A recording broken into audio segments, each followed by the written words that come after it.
이 시간에 우리 구원론을 살펴봅니다. 구원론은 뭐예요? 하나님이 나를 어떻게 구원하시는가? 이 구원관이 확실해야 됩니다. 이게 미지근해버리면은 구원관이 확실해야 뭔가 앞으로 다른 박질을 하죠. 전진하는데 구원에 대한 것이 이 표대가 불확실하면 전진하지 못해요. 그러니까 구원관이 얼마나 중요한 것인가 이걸 우리가 알 수가 있죠. 그래서 우리 모든 이 땅에서의 성화의 그 목표, 이것이 바로 구원입니다. 구원에 이르기까지 우리가 다른 박질을 해야 돼요. 중도에 도중하차 해버리면 이건 아무것도 아닙니다. 그러니까 신령한 맛을 보기만 보고 그리고 그저 예수를 잃어버리는 자가 되어버리면 안 되죠. 그래서 성경에서도 너희가 율법의 그 맛을, 그 신령한 맛을 봤어요. 그러면 율법의 맛을 봤으면 그 다음에는 어떻게 해요? 인간의 힘으로, 내 힘으로 도저히 구원에 이를 수가 없다는 것을 율법에 의해서 깨닫고 난 다음에는 어떻게 예수에게로 나가야 되죠. 그래서 예수에게로 갈 수 있는 그 길을 안내해 주는 것이 바로 율법의 공로주의입니다. 그래서 내 힘으로 도저히 안 된다. 그러면은 살 길을 찾아야 되잖아요. 내 이름은 안 되니까 그냥 그만두자. 이대로 살다 그냥 이대로 인생 이렇게 살다 말겠다. 그게 참으로 어리석은 거예요. 어떤 친구는 그래요. 야, 너 그냥 뭐라 그러면 냅둬. 그냥 이렇게 살다가 그냥 이렇게 죽을 거야. 술 퍼먹고 마시다가 그냥 죽어버리겠다. 그 죽는다는 게 그게 목표가 되면 안 되잖아요. 사는 게 목표가 돼야지. 구원 받는 게 목표가 돼야지. 그건 목표를 알 수가 없는 거예요. 그냥 끝나버리는 건데 그게 뭐가 목표냐 이거예요. 그러니까 구원관이 확실해야 된다. 목표가 분명해야 된다. 그래야 내가 오늘 이 땅에서 고난받고 때로 어려움 당하고 하더라도 살 맛이 나는 거예요. 난 거기까지 가야 된다. 목표가 분명해져야 된다. 자, 그래서 우리가 구원론을 살펴보는 가운데 오늘 세 번째로 제한속죄입니다. 이 제한속죄는 바로 세상 모든 사람의 죄를 대속하는 것이 아니라 오직 택함을 입은 자녀의 죄만을 제한하여 대속하여 주신다. 그러니까 이 제한속죄는 이전에 뭐가 전제가 되는 거예요. 처음부터 하나님이 선택할 적에 모든 사람을 선택했다면 속죄도 어떻게 해야 돼요? 모든 사람을 속죄해 줘야 되죠. 그렇잖아요, 이론이. 그런데 하나님은 선택할 때 리브가의 모태에 있을 때 누구는 사랑했어요? 야곱은 사랑하고 에서는 미워했어요. 근데 사람들이 생각할지는 야, 하나님은 의로우신 분이니까 모든 자를 구원하신다 이렇게 생각하는데 그거는 벌써 무슨 개념이에요? 기준이 뭐가 된 거예요? 윤리관이 기준이 돼서 그런 거예요. 하나님은 그냥 선하다. 예수 믿으면 다 착하다. 예수 믿는다고 다 착한 사람, 착한 거 아니잖아요. 교회 안에서도 분쟁이 있고 시기가 나올 수가 있어요. 그러니까 하나님께서는 당신 특별히 사랑하는 야곱을 선택하셨다. 그러면 누구의 죄를 사해 주겠어요? 야곱의 죄를 사해 줄 거 아니냐. 에서는 그냥 내버려 뒀어요. 그래서 결국은 뭐예요? 암몬, 모압 족속이 되고 오늘날 뭐예요? 바알 신을 섬기는 그 중동 그런 국가들이 다 된 거 아니냐. 그러니까 선택도 뭐예요? 모두 선택하는 게 아니라 하나님이 당신 사랑하는 자만 선택하신다. 언약의 백성만 선택하시고 그리고 그 택한 백성들은 뭐예요? 하나도 잊어버리지 않고 하나님 앞에 다 갈 수 있도록 구원에 이르도록 만들어 주신다. 그래서 예수님께 맡겨진 내 양은 하나도 잊어버리지 않게 하나님이 해주신다 그랬잖아요. 그러니까 세상의 모든 사람들의 죄를 사해 주는 것이 아니라 속죄해 주는 게 아니라 살아가는 자의 죄만을 속죄해 주신다. 따라서 누가 하나님의 택하신 자들을 송사하려 미리 정하신 자를 부르시고 의롭다 하시고 영화롭게 하시는 분이다. 그러니까 택한 자를 성부 하나님께서 택하시고, 그리고 그 택한 자를 부르시죠. 세상에 불러내서 모든 죄를 다 사해 주시고, 택한 자의 죄를 사해 주시고, 그리고 끝내는 뭐예요? 영화롭게 해 주신다. 부활함을 입게 만들어 주신다. 그래서 하나님은 의로우신 분이고 선하신 분이니까 모든 자를 다 택하시고 모든 자를 다 그 죄를 속하신다. 이렇게 되니까 무슨 주의가 나오는 거예요? 모든 종교가 다 하나다. 그런 사상이 나오는 거예요. 근데 하나가 될 수가 없죠. 빛과 어둠이 하나가 될 수가 없잖아요. 악과 선이 하나가 될 수가 없어요. 선과 악이 하나 될 수가 없는 거예요. 하나님은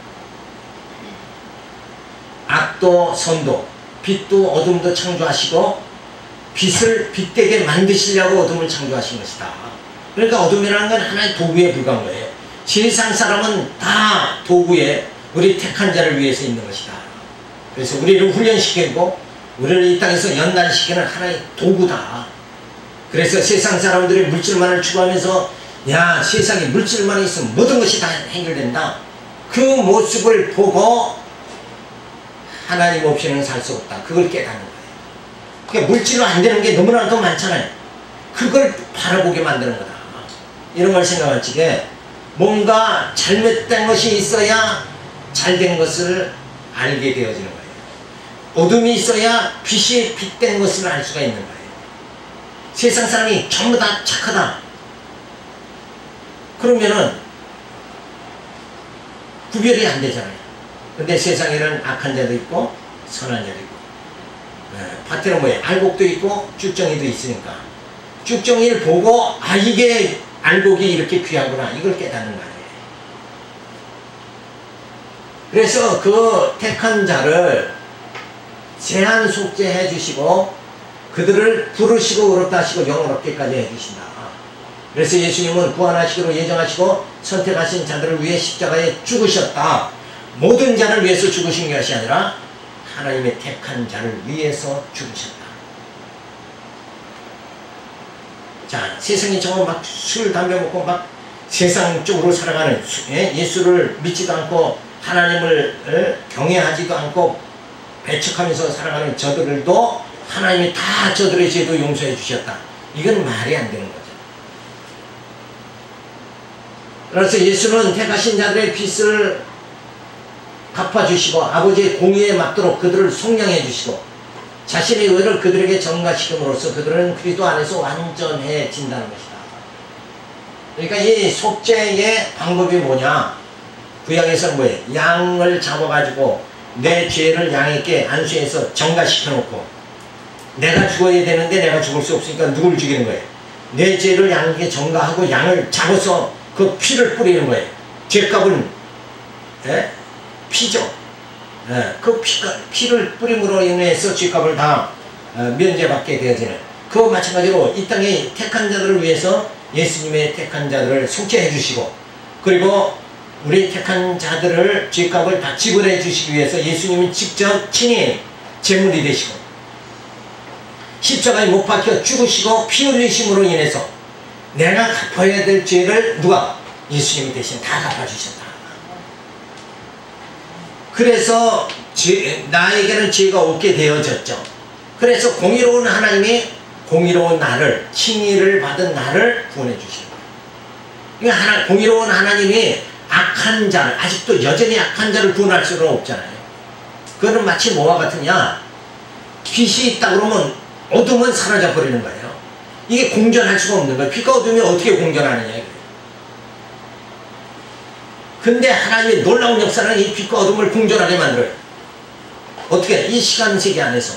뭘로? 낮과 밤을 통해서. 그러니까 하나님의 능력은 우리 인간의 능력으로는 도저히 짐작할 수가 없는 거예요. 악과 선을 이 땅에 같이 공존하게 만드시는 분이, 그 능력 많으신 분이 누군가? 하나님이시다. 그런데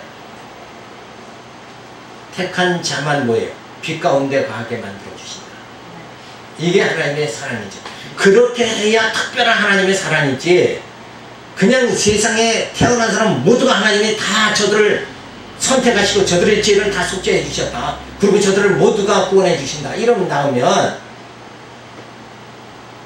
하나님의 사랑은 특별하지 않은 거죠. 그래서 하나님께서는 처음부터 뭐예요?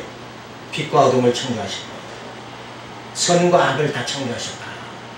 그래서 당신 백성들은 다 빛 가운데, 당신 백성들은 다 선하게 그렇게 칭의해 주셔서 하나님의 선한 그 나라에 들어가게 그렇게 만들어 주신다. 그래서 아무나 들어가는 게 아니다. 오직 뭐예요? 예수를 영접한 자만 들어간다. 믿음으로만 들어가게 되어집니다. 그래서 이 하나님의 공의에 충족되도록 누가 만들어 주셨는가? 예수 그리스도께서 우리의 죄의 짐을 다 짊어지시고 하나님의 그 공의를 충족시켜 주심을 통해서 우리가 뭐예요? 빛 가운데 가고 하나님의 나라에, 신령한 나라에 들어가게 만들어 주신다. 그러니까 이 하나님의 사랑, 그 하나님의 사랑이 어떻게 나타났다고 했어요? 세상을 이처럼 사랑하사 독생자를 보내주셨어요. 그 하나님의 엄청난 그 사랑이 예수 그리스도를 보내서 당신 택한 자들을 다 그 죄를 속죄해 주시고 빛 가운데 거하게 만들어 주신다. 그래서 하나님의 사랑이 그저 늘 생각만 하면은, 나같이 버러지 같은 인간, 어리석은 인간을 하나님은 무엇 때문에 나를 택하셔가지고, 무엇 때문에 나를 그 하나님의 신령한 나라에 들어가게 만들어 주시는가? 내 모든 죄를 다 사해 주시고 그 나라에 들어가게 해 주시는가? 그것이 내가 아무 노력도 안 하고 아무것도 안 했는데도 불구하고 그런 하나님의 큰 사랑을 내가 받았으니까 그건 바로 뭐예요? 은혜다. 공로가 아니라 은혜다. 그래서 그 사랑을 늘 감사하면서 하나님께 영광과 찬송을 드리게 되어지는 거죠. 세상 중에서 내게 주시는 사람들에게 내가 아버지의 이름을 나타내었나이다. 저희는 아버지의 것이었는데 내게 주셨으면 저희는 아버지의 말씀을 지켜나이다. 그래서 모두가 누구에게 속했다? 예수에게 속했고, 예수에게 속한 것이 곧 뭐예요? 아버지께 속하게 되는 것이다. 그래서 내가 예수를 믿는다는 것은 뭐예요? 바로 하나님께 속하게 되어진다. 자, 그런데 알미니아는 보편적인 속죄를 말합니다. 자, 이게 완전히 윤리적 차원이라고 그랬죠. 자, 하나님이 선하신 분이니까 모두를 구원할 거 아니냐, 이런 거 윤리적인 인본주의적인 판단이다. 그래서 이 보편적 속죄를 주장하는데 이것은 잘못됐다 하는 것을 우리가 틀림없이 알 수가 있죠. 그래서 그리스도는 모든 사람을 위해서 죽으셨다고 저들은 주장합니다. 그러니까 우리는 어떻게 알아요? 그리스도는 모든 사람을 위해서 죽은 것이 아니라 아버지께서 택한 자를 위해서 죽으셨다. 그 택함 받은 언약의 백성이 누구예요? 바로 우리죠. 그래서 예수와 한 몸을 이루게 되어졌으니까 우리는 주님 그리스도의 지체가 돼서 아버지의 나라에 들어가게 되어집니다. 그리하여 그리스도는 모든 사람을 위하여 잠재적 구원을 이루어 놓으셨다고 한다. 인간이 그리스도를 믿기로 결심할 때 십자가의 죽으심이 효력이 주어지며 대속의 사실을 동의하여야 구원이 이루어진다 하며 역시 인간의 자유의지를 주장합니다. 자, 하나님께서 나를 인도하지만 내가 그거를 응해야 된다. 내가 거역하면 그 구원이 이루어질 수가 없다. 이렇게 해서 결국은 뭐예요? 하나님과 인간이 협력이 되어져야 된다. 그래서 신인 협동설을 주장하는 거예요. 협력설을 주장하는 거잖아요.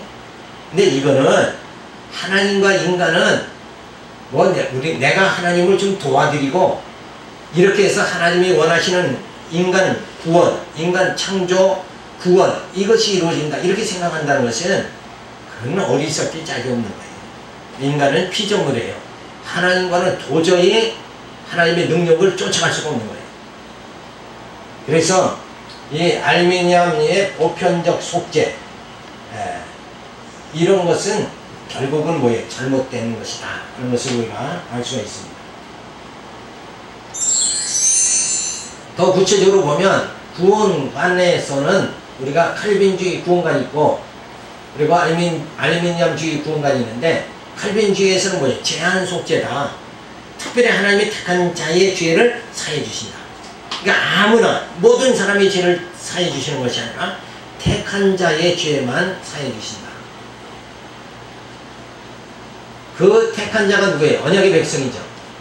네, 언약의 백성이 되지 않은 자는 죄사함을 받지 못한다는 거예요. 언약의 백성이 되어져야 된다.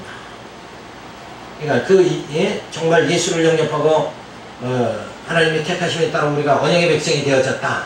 이것이 하나의 큰 축복이죠. 그래서 구원하기로 예정된 언약 백성을 위하여 십자가에 죽으시고 그 죄를 속량해 주어 구원받게 그렇게 만들어 주십니다. 그러니까 누구를 위해서 예수님이 십자가에 못 박히셨는가? 모든 사람이 아니라 하나님의 택한 백성, 언약의 백성을 위해서 죽으셨다. 여기서 우리는 하나님의 그 사랑에 감격하는 거예요. 그리고 내가 하나님의 택함 받은 언약의 백성이 되어졌다는 것이 이게 감격스러운 거예요. 그래서 우리에게는 소망이 주어지는 거죠. 구원관에서 알미니안주의자들은 이 보편적 속죄를 말합니다. 하나님은 선하신 분이니까, 하나님은 의로우신 분이니까, 의로우신 하나님이 어떻게 다 누구는 버리고 누구는 택하느냐, 모두 다 택해가지고 모두 다 속죄해 주신다, 이렇게 주장하는 거예요. 근데 우리가 인간이 생각해도 어린 아이들도 자기가 좋아하는 친구가 있잖아요. 친구를 선택을 해도 자기 마음대로 선택하지 세상 모든 아이들을 다 내 친구다 이렇게 생각은 안 해요. 그러니까 인간도 자기 중심으로 택하는데 하물며 전능하신 하나님, 주권적인 하나님께서는 반드시 당신 기쁘신 뜻대로 택하신다. 그래서 내가 그 하나님 기쁘신 뜻대로 언약의 백성으로 택함을 받았다는 것이 이게 얼마나 감사하냐. 이게 보통 일이냐. 이게 엄청난, 이게 기적이고 이게 표적이다. 이렇게 생각할 적에 어떻게 신앙생활을 소홀히 하느냐 이거예요.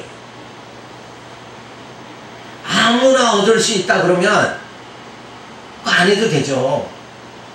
그리고 약삭빠르게 그 잘못해서 그냥 예수 믿는다고 그냥 고생할 게 아니라 그냥 한 60, 70 돼가지고 느지막하게 그냥 막차 타는 게 더 지혜로운 거 아니냐 이렇게 생각할 수도 있잖아요. 그렇진 않죠. 하나님의 사랑을, 부모의 사랑을 먼저 듬뿍듬뿍 받아야지. 난 내 멋대로 살다가 부모의 사랑은 난 느지막하게 받겠다 이러면은 그것만큼 어리석은 게 없어요.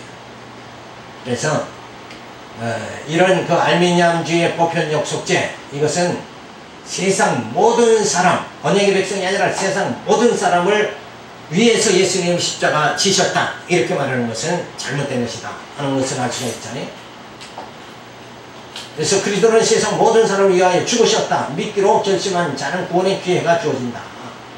그래서 모든 사람 위해서 죽으셨고 또 예수를 믿기로 결심한 자는 구원의 기회가 늘 주어진다.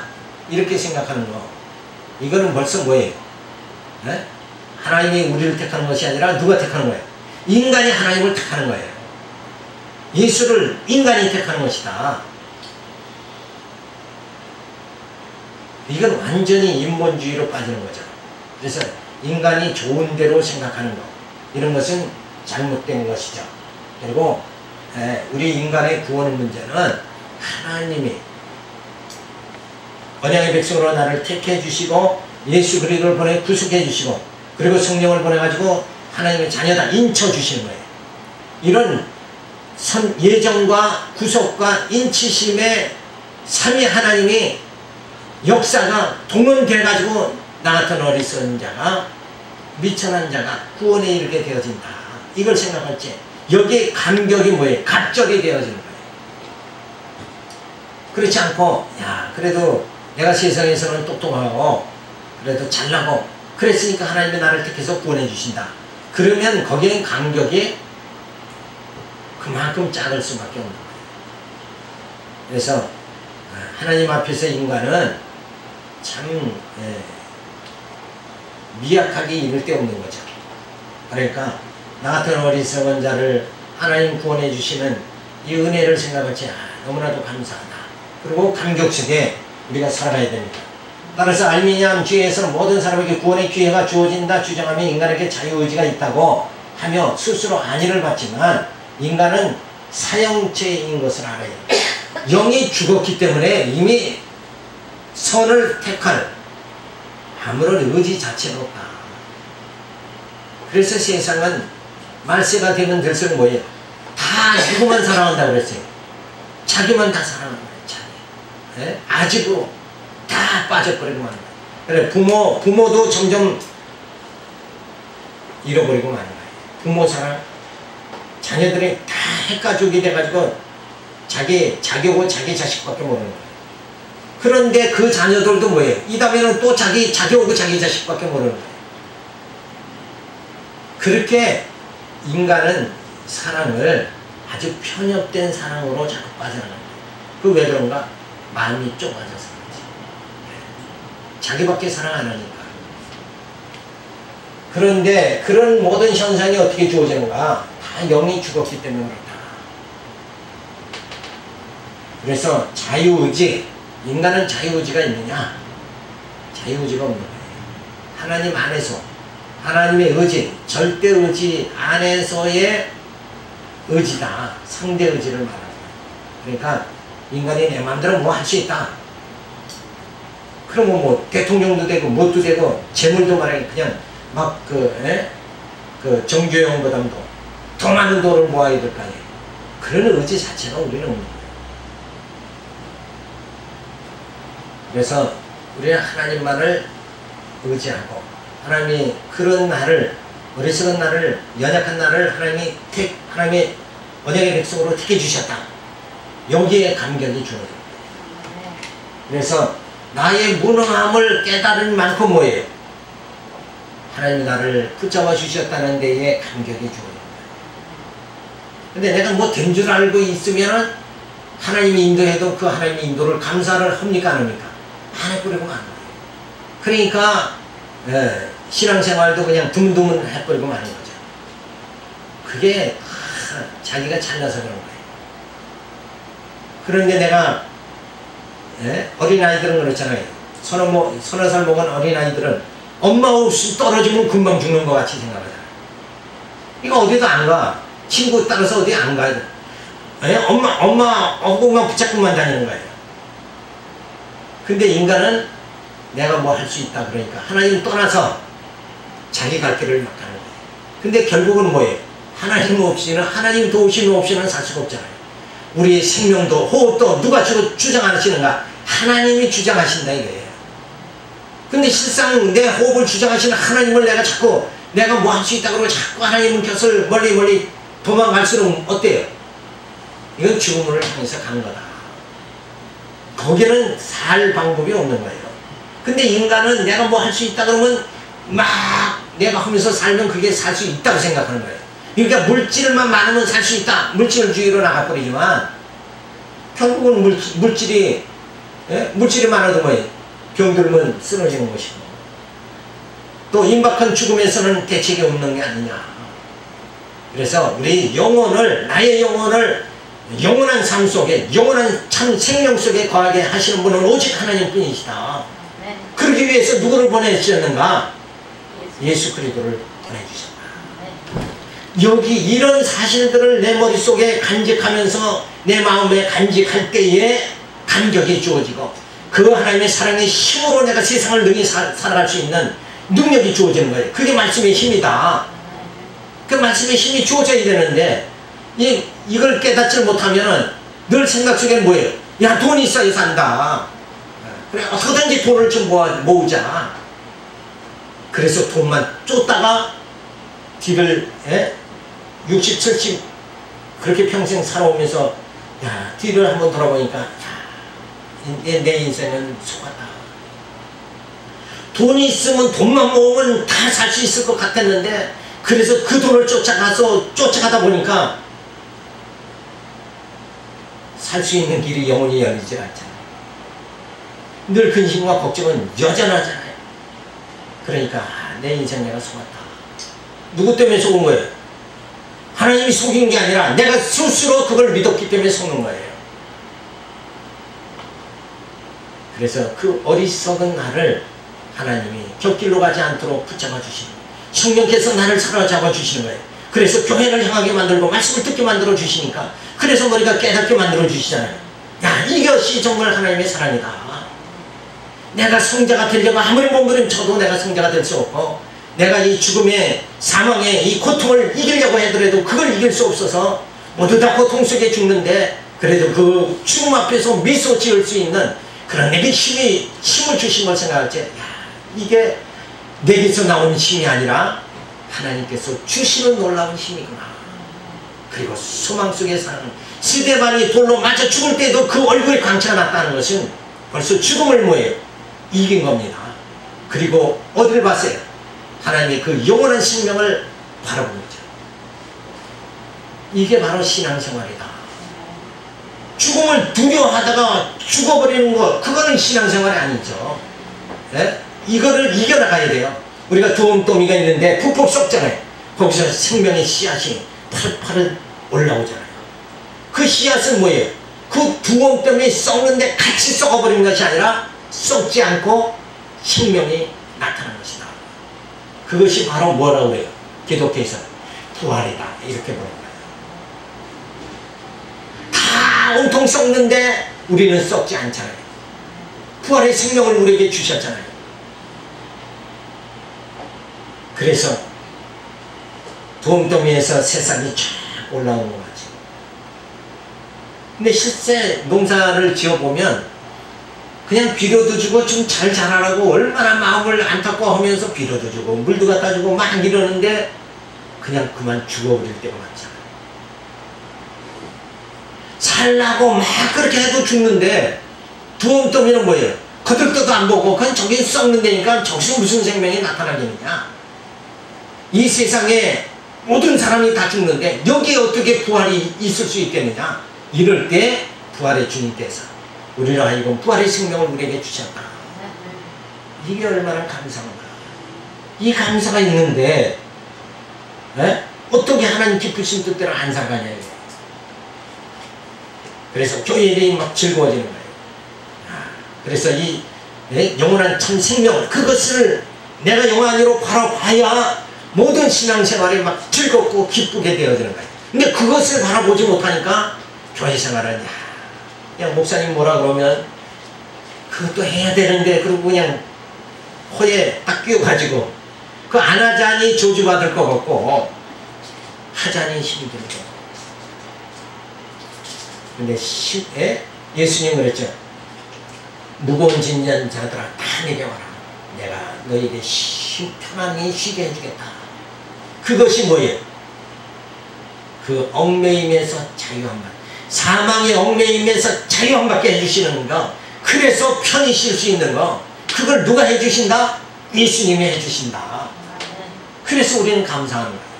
그런데 이들 알미한 주인은 엄청 선한 거예요. 다 세상 사람, 다 예수님이 위에서 십자가에 죽으셨다. 그러면 거기에 누구 포함돼요? 누구도 포함됩니까? 세상 모든 사람은 저기 산에 무슨 절에 스님도 포함되고, 또 뭐 있잖아.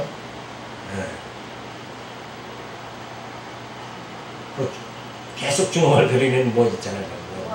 호랑갱이. 호랑갱이 믿는 사람도 또 그 여기에 다 포함되어야 되지 않느냐. 그게 아니죠. 하나님은 당신 택한 자만 구원하신다. 이거에 우리가 감격하면서 하나님은 나를 택해 주셨다. 그래서 정말 힘있게 우리가 살아갈 수 있는 그 힘이 이 신앙, 말씀의 힘에서 우리에게 주어져요. 그 다음에 네 번째는 불가항력적 은혜입니다. 자, 하나님의 은혜를 우리가 거부할 수 있느냐 없느냐, 이게 이제 불가항력적 은혜라는 건 뭐예요? 하나님이 은혜를 베풀어 주시면 인간은 거부할 수가 없다, 항거할 수가 없다, 그냥 받는 것이다. 그래서 이 불가항력적 은혜로 주어지는 게 뭐예요? 우리가 아담의 후손은 다 죄 가운데 죽었는데 누가 오셔서 예수 그리스도가 오셔서 죽었던 우리를 살려주셨다. 죽었던 자를 살려주는데, 물에 빠진 자를 살려주는데 자기는 죽어가면서 나 필요 없다 이렇게 하는 사람이 세상에 어딨냐.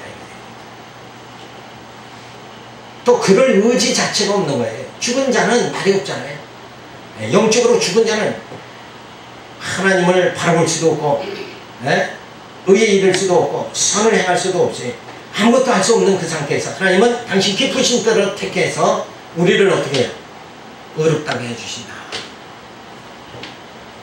우리의 죄악된 본성으로 인해 하나님의 복음을 깨달을 수도 없고 거절할 수밖에 없다. 우리의 의지로는 복음을 깨닫고 믿을 수 없다. 그러므로 우리의 본성보다 더 강한 힘이 우리를 인도하지 않으면 구원받을 수가 없다. 그래서 우리는 다 어떻게 살아가는가? 내 마음에 욕심이 들면 욕심대로 산다. 먹고 싶을 때 그냥 먹어야 되죠. 입고 싶을 때 입어야 되고. 그게 인간의 보통의 삶의 모습이 아니냐. 그런데 거기를 거부할 수 있는 인간이 아무도 없어요. 그래서 우리는 전부 뭐에 갇혔어요? 죄 가운데 다 갇혀있다.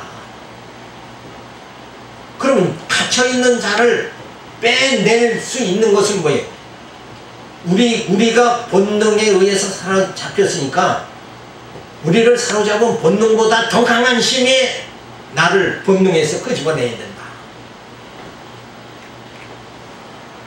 자, 우리의 본성보다 더 강한 힘이 우리를 인도하지 않으면 우리는 구원받을 수가 없고 거기서 벗어날 수가 없는 거예요. 죽음에서 우리는 죄값으로 죽음의 길로 갈 수밖에 없는데 그 죽음의 길에서 우리를 건져주시고 구원해 주시는 것, 이것은 뭐예요? 그 본성의 힘보다 더 강한 힘이 우리를 붙잡아줘야 된다. 우리의 본성보다 더 강한 힘이 무엇이에요? 바로 하나님의 능력이다. 그 하나님의 사랑의 힘으로 본성에 사로잡혀서 그저 먹고 싶은 대로 먹고 하고 싶은 대로 하면서 살아가는 본능대로 살다가 집 가운데 그냥 멸망당할 우리를 그 본능의 힘에서 벗어나게 이렇게 만들어 주시는 것이 바로 하나님의 사랑이다. 그러기 위해서 누구를 보내냐? 메시아를 보내주셨다. 그런데 성령이 역사하여 죄와 비참을 알게 하며 그리스도를 아는 지식으로 우리의 마음을 밝게 하여 구속의 은혜를 받아들이게 하니 불가항력적 은혜인 것이다. 그래서 성령께서 본능대로 막 내가 지금 살아가잖아요. 살아가다 어디로 향하는가? 죽음을 향해서 가는 거다. 그래서 어떤 소설가는 그런 책을 지었죠. 욕망의 전철. 전철이 이렇게 기다라잖아요. 이렇게 짧은 게 아니라 계속 이어진다. 우리의 욕망은 뭐예요? 전철이 비유한 것은 끝이 없는 것이다. 끝없는 내게 늘 주어지는 용서성치는 끝없는 그 본능의 욕망, 이 누배에서 우리를 건져 주실 수 있는 분은 누구냐? 바로 하나님 분이시다. 그래서 우리는 이 본능, 욕망 속에서 욕망을 거스려 가지고 우리가 그 생명의 길로 나갈 수 있도록 만들어 주신 것이 바로 성령께서 역사십니다. 그래서 겉사람은 악을 쫓으나 속사람은 그리스도의 의의를 덧입게 성령이 강권하니 은혜인 것이다. 그래서 내 속사람은, 내 겉사람은 악을 향해서 자꾸 달려가지만 내 속사람은 뭐예요? 하나님 말씀을 즐거워하며 하나님의 그 선하신 뜻대로 살아가고자 하는 내 속사람은 강한 의에 대한 열망이 주어진다. 그 열망이 나를 삼켜버리는 거예요. 그리스도의 사랑이 나를 삼켜버리니까 이 본능으로 살다가 멸망당할 수밖에 없는 나를 그 본능의 힘에서 건져주신 거예요. 그래서 이제는 본능대로 살아가는 것이 아니라 무엇으로 살아갑니까? 말씀의 힘으로 살아가는 것이다. 그 말씀은 바로 생명입니다. 참 생명의 힘을 공급받으면서 살아간다. 그래서 육체가 원하는 대로 살아가는, 육신의 소욕대로 살아가는 것이 아니라 성령의 소욕으로 살아가게 그렇게 만들어 주십니다. 그렇게 하기 위해서는 어떻게 한다고 그랬어요? 복음을 듣고 깨닫게 만들어 주시는 거예요. 그래서 여기 생각의 변화가 주어지게 만드는 거예요. 그래서 새 복음, 새 언약을 통해서 내 모든 지체가 지배당하고 움직이게 그렇게 만들어 주신다. 그래서 사도 바울은 그런 고백을 했어요.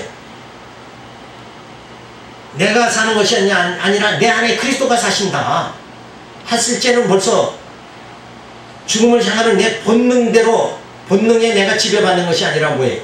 그리스도가 내 안에 사신다 했을 때는 그리스도의 생명의 말씀이 나를 인도해 준다.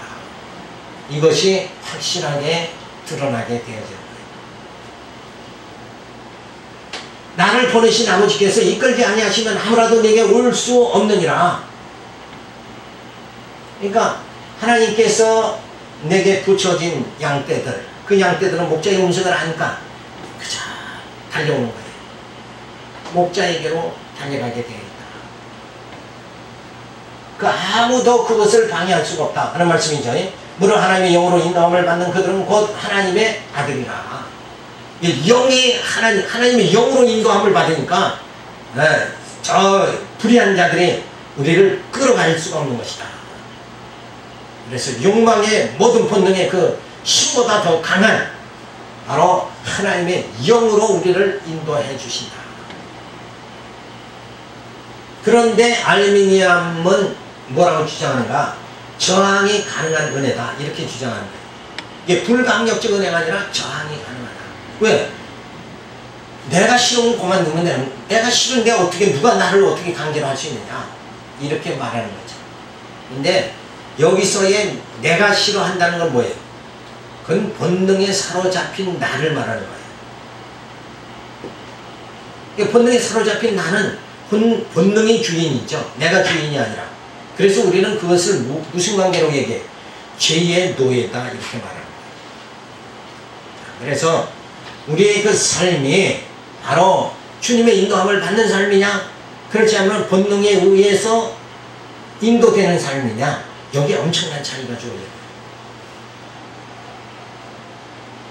자, 본능의 삶에 의해서 인도받을 때는 하나님의 은혜를 저항할 수 있는 거예요.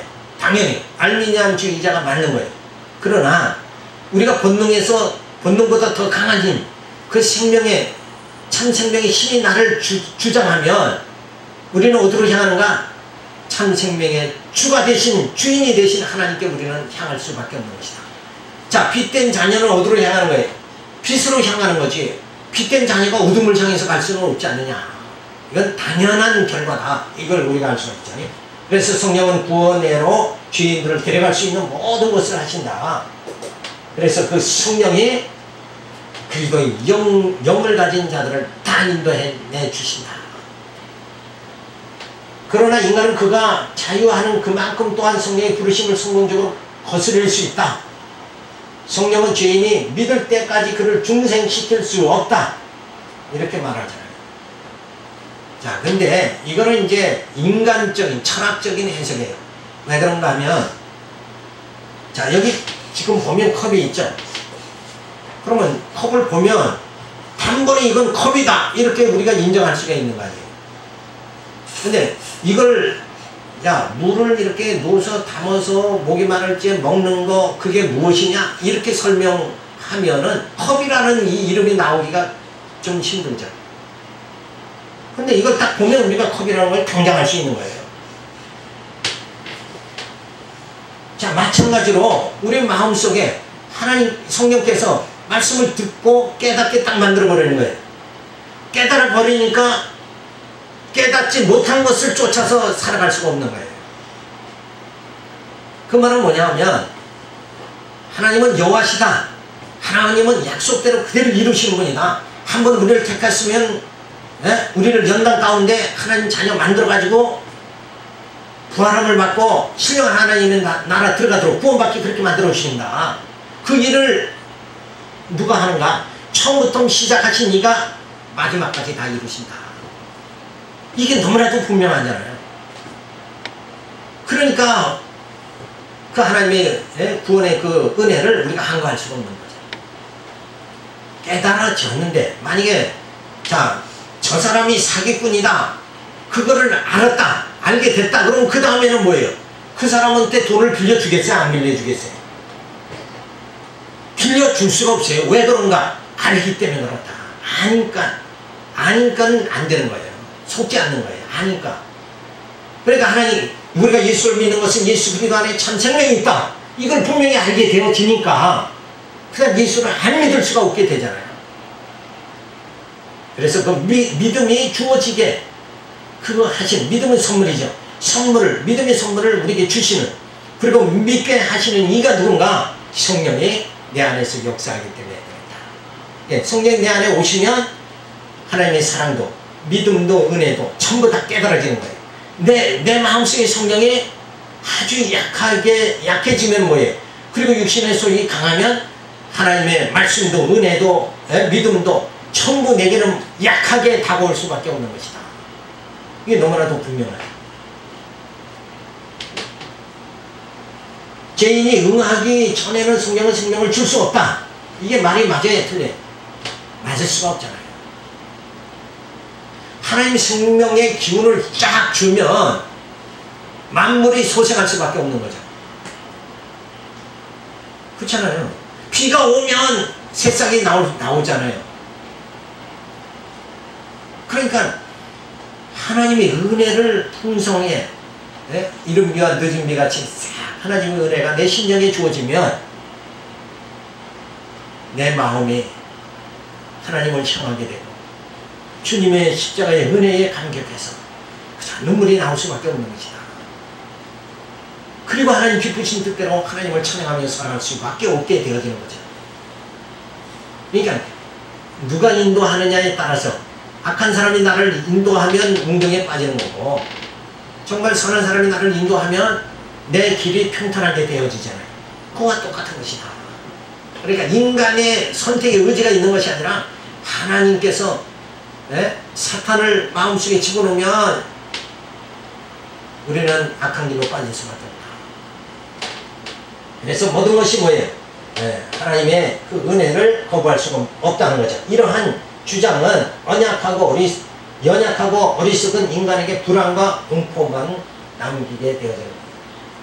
그래서 이게 저항할 수 있는, 저항이 가능한 은혜다. 이 은혜가 인간에게 있다 하는 알미안주의는 결국은 인간을 뭐예요? 불안과 공포 속에 다 빠뜨리는 것이다. 이런 걸 생각할 때 오늘 우리가 이 하나님의 은혜, 불가항력적인 하나님의 은혜가 있기 때문에 내가 교회에 나오게 됐고, 그리고 이 말씀을 깨닫고 하나님은 여호와시다, 예수는 그리스도라는 이 귀한 말씀을 깨닫고 우리가 구원의 길로 가름막질하게 하게 되어졌다. 이걸 생각할 때 감사를 드리면서 이 말씀이 귀에 들어오고 말씀이 들려지고 마음에 와 닿게 되어지는 이 모든 것이 뭐예요? 하나님의 능력으로 주어진다. 그러니까 아무리 같은 말씀을 이렇게 들어도 마음에 와닿지 않는 사람도 있고 마음에 와닿는 사람이 있잖아요. 이것이 누구의 능력에 의해서? 하나님의 능력에 의해서 주어진 거다. 그래서 깨닫고 못 깨닫는 것은 내게 있는 것이 아니라 뭐예요? 하나님께 있는 것이다. 그래서 예수님은 못 알아듣도록 하기 위해서 다 비유로 말씀하신 거예요. 그리고 제자들에게는 그 비유를 풀어 가르치는 거. 왜? 깨닫게 하기 위해서. 그래서 오늘 말씀이 이렇게 주어졌을 때 깨닫는 자는 뭐예요? 이게 복된 자다. 말씀을 듣는 자가 복되다. 말씀을 들어도 깨닫지 못하는 자는 그건 복이 아니죠. 그냥 왔다 인생 가는 겁니다. 그냥 왔다 가는 인생이 되는 것이 아니라 하나님이 나를 특별히 사랑해서 말씀을 듣기도 하고 깨닫기도 해주시는 이 하나님의 사랑에 감격하면서 내가 주를 위해서 무엇을 할까? 힘있는 영적 생활을 하시기 바라와서 우리 말씀드렸습니다. 할렐루야, 감사를 드립니다. 늘 그저 생각이 미숙한 상태에서 머무르지 않게 만들어 주시고 좀 더 우리 생각이